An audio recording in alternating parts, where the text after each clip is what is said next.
So, anyway, ito yung dala na luggage ni nanay. So, tingnan natin kung ano yung dala niya. Kasi may pinadala din kasi ako sa kanya. Meron akong request. Ito, oh. Itong mon. Abi na akong nalimtanin ni Munay. Ang palit di ay. Yan. Pangkape. Tapos, itong sipit.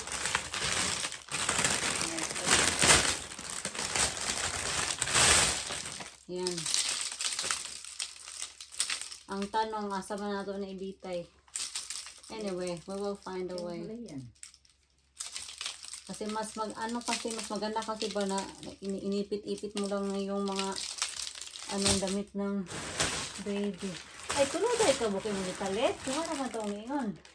So, sila may nagpalit. Ayun. So, meron tatlong ganito. And then, ito, galing doon sa ate ko. Blue na blue. Pero may na yung tao eh. Tagha naman kong nani, pero thank you Yumi. Bakit ba? Oh. Dagko kaya na. Wow. Yung PV Ford. Tarong ba yan? Taro ko. Ito oh, ang cute. Ang cute nito oh. Meron siyang ganito. Ay, marang pang dagko naman ni Nay. Kaya di ba nagpakakuha sa bata, makawala ang ulo sa baso. But yeah, it's good. Tapos, sa mora man siguro ito na yun. Ito na dala. Ay. Pero may lain na to. Wala. Ay! Oo, ito. Pinadala pala to sa trabaho ko. Padala siya ba? Mga makeup to. Hindi ko pa nabigay kasi nag-off sick siya sa trabaho. So, once she's a lot better, ibigay ko sa kanya. Banana cracker da. Saan yung banana cracker na yun? Kani? Ito ba na? Tambal. Ay, oo, ito ba na eh? Naman to. Ipafake on ko ng mga tambal. So, nagpaano din ako kay nanay. Nagpadala ng... Sinabi ko kay nanay, bumili ka ng tempra. Ano to na?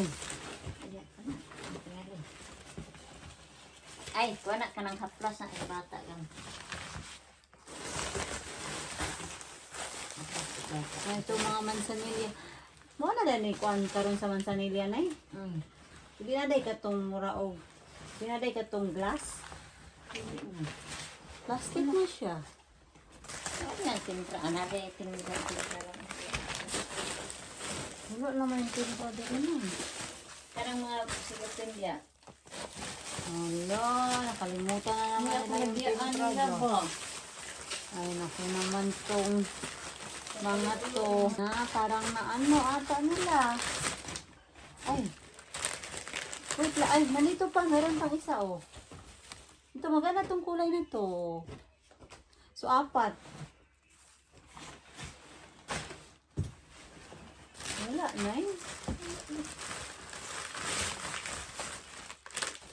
Ito. Ay, nandito. Tiki-tiki drops. Tiki-tiki. Dalawang tiki-tiki. So, ito. Tiki-tiki. 3 tiki-tiki. Tempra. Kuyawan, bala ko pa Tempra talaga. Mga tempra.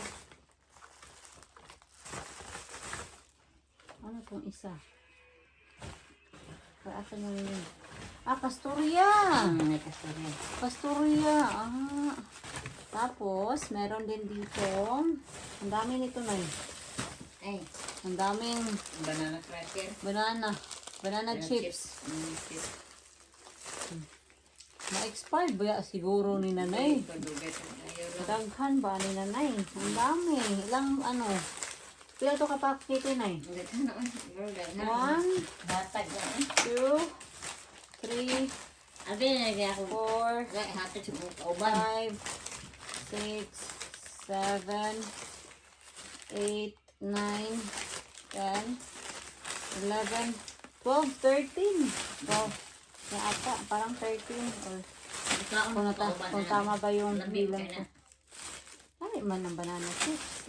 Nagpatagaan mo sa Ate Janice, ano eh? Kasi papunta din sa Ate Janice. Tomorrow dito. Oo na, nanay? Wow. Abi man ako nabian nyo yung katong tempra. Yawan lang ko kay Durong binugno nila po ang na. Tingnan natin yung expiration date nito. 2027 pa. Tanaw na ila dito sa Ross Pharmacy palit doon. So, 2027. So, medyo malayo-layo pa yung expiration date nito. Huwag naman sana magkasakit si baby, pero you never know. Yeah, 2027 pa. So, that's good.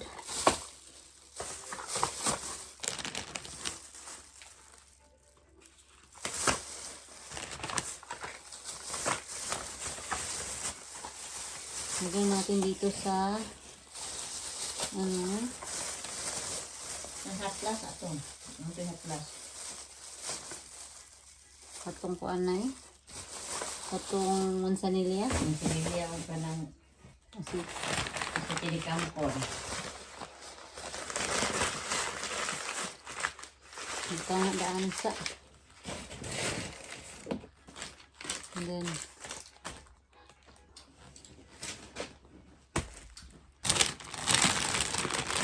kain tayo ng isang mon. Hindi ko talaga alam. Na-miss ko to.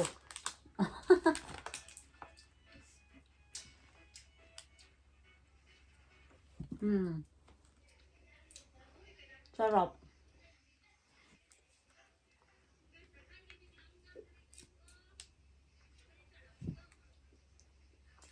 Lambot-lambot talaga.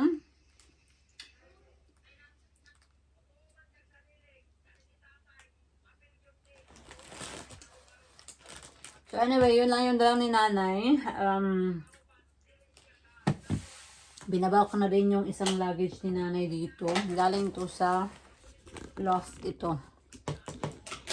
Puno din to ng gamit.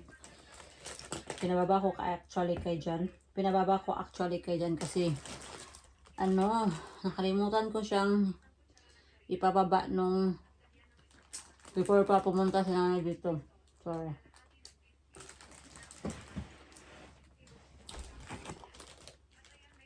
So the next day, sinabihan ko si Jan na ibaba mo yung luggage ni nanay. Kasi nasa trabaho kasi ako that time. Ang kailangan talaga ni nanay ng warm clothes.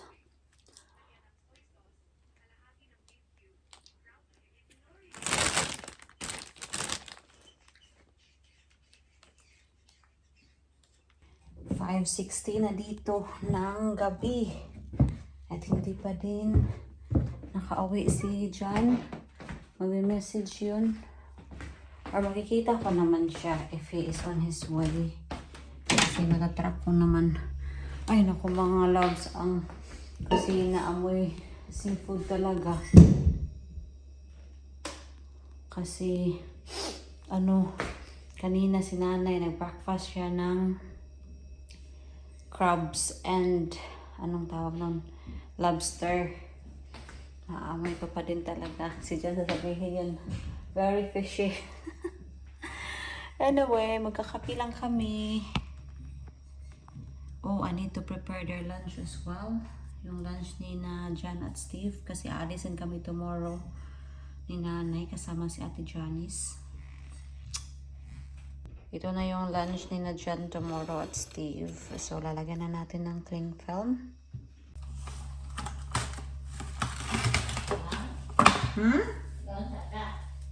Ikaw ng sandwich.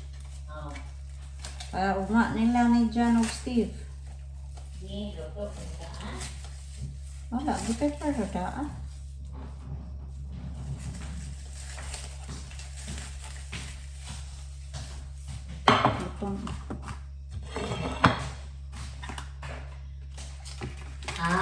Bukan landaan, inanak. Diretso na. Ay, wala ka mong tao nga. Sila na yung magkuha na niya.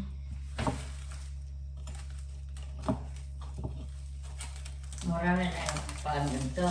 Ha? Mura na lang pag ganito. Na pa yan to. Si nanay ito, hindi to pang lunch. Snacks to. Kaya nagtanong siya, ito lang ba daw yung lunch nila? Sabi ko, oo. Kasi sa atin naman talaga, tinapay, snacks lang. Kasi yung main meal natin is kanin.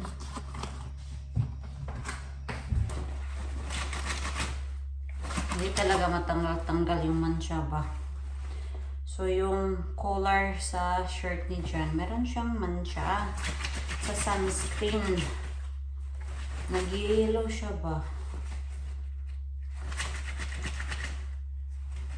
Binabad ko na to ng 24 hours sa sabon.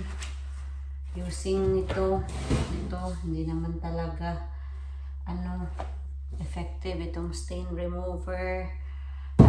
Nilagyan ko na din ng baking powder at suka. I don't know why, but trinay ko lang. Hindi talaga siya mga loves. Anyway, si nanay, bumalik ulit sa kwarto niya. Pumunta sa taas. Dahil kong sinasabi sa kanya, nanay, huwag ka munang matulog. Kasi ngayon kasi sa Pilipinas, 12 o'clock na. So of course, inaantok. In-encourage ko siya na huwag matulog kasi para masanay siya sa time dito sa UP. Iwan ko kung natulog ba. Sana hindi natulog. Kasi kung matutulog siya ngayon, magigising yan mamaya. In the middle of the night dito.